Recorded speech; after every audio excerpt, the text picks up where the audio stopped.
Bengaluru electronic city GR farm house లో నిర్వహించిన rave party ఎప్పుగూడ పోలీస్ స్టేషన్ కు బదిలైంది. ఈ విషయాన్ని బెంగళూరు సిపి తెలిపారు. అనుమానితుల దగ్గర నుంచి బ్లడ్ శాంపిల్ కలెక్ట్ చేసినట్లుగా తెలిపారు. డ్రగ్స్ కొనుగోలుదారులపై ప్రత్యేక చట్టం ద్వారా కఠిన చర్యలు తీసుకుంటామన్నారు. రేవ్ పార్టీకి డ్రగ్స్ తీసుకొచ్చిన 5గురిని అరెస్ట్ చేసినట్లు బెంగళూరు సిపి వివరించారు. Sunset to sunrise victory పేరుతో నిర్వహించిన పార్టీలో దాదాపుగా 150 మంది పాల్గొన్నారని అనుమానిస్తున్నారు.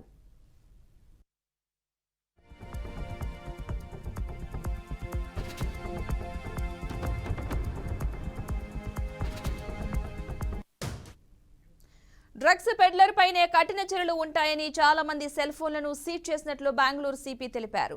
ఎఫ్ఎస్ఎల్ నివేదిక ఆధారంగా తదుపరి చర్యలు ఉంటాయన్నారు. రేవ్ పార్టీకి ప్రజా ప్రతినిధులెవరూ వచ్చినట్లు సమాచారం లేదన్న సిపి 2 నటులు దొరికినట్లుగా చెప్పారు.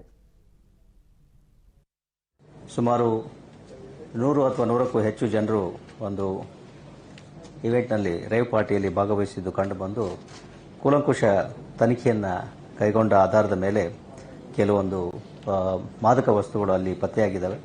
MDMA ಹಾಗೆಯೇ ಕೊಕೇನ್, ಹೈಡ್ರೋಗಾಂಜಾ ಮತ್ತು ಈ ರೀತಿ ಬೇರೆ ಬೇರೆ ಮಾದಕ ವಸ್ತುಗಳು ಅಲ್ಲಿ ಪತ್ತೆಯಾಗಿದ್ದಾವೆ. ಅದಕ್ಕೆ ಅನುಗುಣವಾಗಿ ಈಗ ಎಲೆಕ್ಟ್ರಾನಿಕ್ ಸಿಟಿ ಪೊಲೀಸ್ ಠಾಣೆಯಲ್ಲಿ ನಾವು ಪ್ರಕರಣವನ್ನು ದಾಖಲಿಸಿದ್ದೇವೆ. 5 ಜನ ಆರೋಪಿಗಳನ್ನು ಅಲ್ಲಿ ಬಂಧಿಸಿದ್ದೇವೆ ಮತ್ತು ಇದಕ್ಕೆ ಪೂರಕವಾಗಿ ಈಗಾಗಲೇ ಹೇಳಿದಾಗೆ ಎಲೆಕ್ಟ್ರಾನಿಕ್ ಸಿಟಿ ಪೊಲೀಸ್ ಠಾಣೆಯಲ್ಲಿ ಪ್ರಕರಣವನ್ನು ದಾಖಲಿಸಿದ್ದೇವೆ. ನಂತರ ಜ್ಯುರಿಸ್ಡಿಕ್ಷನ್ ಆಧಾರದ ಮೇಲೆ, ಸರಹದ್ದಿನ ಆಧಾರದ ಮೇಲೆ ಇದು ಬೆಂಗಳೂರು ಗ್ರಾಮಾಂತರ ಜಿಲ್ಲೆ ಹೆಬ್ಬಗೋಡಿ ಪೊಲೀಸ್ ಠಾಣೆಗೆ ಬರ್ತದೆ ಅಂತ ಕಂಡು ಬಂದಿದ್ದರಿಂದ ಪ್ರಕರಣವನ್ನು ಹೆಬ್ಬಗೋಡಿ ಪೊಲೀಸ್ ಠಾಣೆಗೆ ನಾವು ವರ್ಗಾವಣೆ ಮಾಡ್ತಾ ಇದ್ದೀವಿ.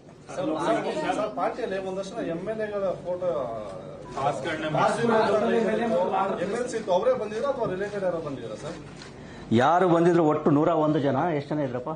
101 ಜನ ಇದ್ರು. ಅಲ್ಲಿ ಯಾರು ಚುನಾಯಿತ ಪ್ರತಿನಿಧಿಗಳು ಯಾರು ಇರಲಿಲ್ಲ. ಎಲ್ಲರದು ಇದನ್ನ ಬ್ಲಡ್ ಸ್ಯಾಂಪಲ್ ಅನ್ನ ಕಲೆಕ್ಟ್ ಮಾಡಿದ್ದೀವಿ. ಜೊತೆಗೆ ಅವರ ಇದನ್ನ ರಿಸಲ್ಟ್ ಅನ್ನ ನಾವು ಅವೇಟ್ ಮಾಡ್ತೀವಿ. ಒಂದು ವಿಚಾರ, ಆಂಧ್ರಪ್ರದೇಶದಲ್ಲಿ ಆ ಪಾರ್ಟಿಯಲ್ಲಿ ಆಂಧ್ರಪ್ರದೇಶವರು ಜಾಸ್ತಿ ಜನ ಸೆಲೆಬ್ರಿಟೀಸ್ ಆಗಿರ್ಬೋದು, ಮತ್ತೆ ಆ ಪಾರ್ಟಿ ಮಾಡಿದಂತ ಹೊರ ರಾಜ್ಯದವರು ಬಹಳ ಜನ ಇದ್ರು ಅಂತ ಗಮನಕ್ಕೆ ಬಂದಿದೆ. ಹೊರಗಡೆಯಿಂದ ಬಂದವರು ಪಾರ್ಟಿ ಮಾಡಲಿಕ್ಕೆ ಈಸಿ ಅಂತ ಆಗ್ತಿದೆ. ಯಾವುದು ಅಂದ್ರೆ ಹೊರ ರಾಜ್ಯದಿಂದ ಬೆಂಗಳೂರಿಗೆ ಬಂದು ಡ್ರಗ್ಸ್ ಪಾರ್ಟಿ ಮಾಡಬೇಕು ಈಸಿ ಆಗ್ತಿದೆಯಾ? ಇದು ನಡೆದಿರ್ತಕ್ಕಂಥ ಒಂದು ಇದೇನಿದೆ ಅದು ಯಾವ ಆಧಾರದಲ್ಲಿ ಆಗಿದೆ ಅನ್ನೋದನ್ನ ನಾವು ಪತ್ತೆ ಹಚ್ಚಬೇಕಾಗ್ತದೆ. ಈಗಲೇ ಹೇಳಲಿಕ್ಕೆ ಆಗೋದಿಲ್ಲ. ನಟಿ ಸರ್ ಅಲ್ಲೇ ಹೋಗಿ ವಿಡಿಯೋ ಮಾಡಿ ಬಿಡ್ತಾಳೆ ಸರ್. ಇಲ್ಲ ಪಾರ್ಟಿ ಇಲ್ಲ ಅಂದ್ರೆ ನಟಿ ಅಲ್ಲೇ ಇದ್ಲ ಅಥವಾ ನಟಿ ಇದ್ರು ಮೊಬೈಲ್ ಕೊಟ್ಟಿಲ್ಲ. ಕನ್ಸ್ಯೂಮರ್ಸ್ಗೆ ಯೂಶುವಲಿ ತಗೊಂಡಾದ್ಮೇಲೆ ಮೊಬೈಲ್ ಸೀಸ್ ಮಾಡ್ತಾರೆ ಅಥವಾ ಸ್ಟೇಟ್ಮೆಂಟ್ ತಗೊಳ್ತಾರೆ, ಎಲ್ಲ ಮಾಡ್ತಾರೆ. ಅದು ಯಾವ ಸಂದರ್ಭದಲ್ಲಿ ಆಗಿದೆ ಅನ್ನೋದ್ರ ಬಗ್ಗೆ ಗಮನ ಹರಿಸ್ತಾ ಇದ್ದೀವಿ. ರೀಸನ್ಸ್ ಏನಿದೆ ಅದನ್ನ ತಿಳ್ಕೊಂಡು ಹೇಳ್ತೀವಿ. ಅಲ್ಲೇ ಇದ್ರು.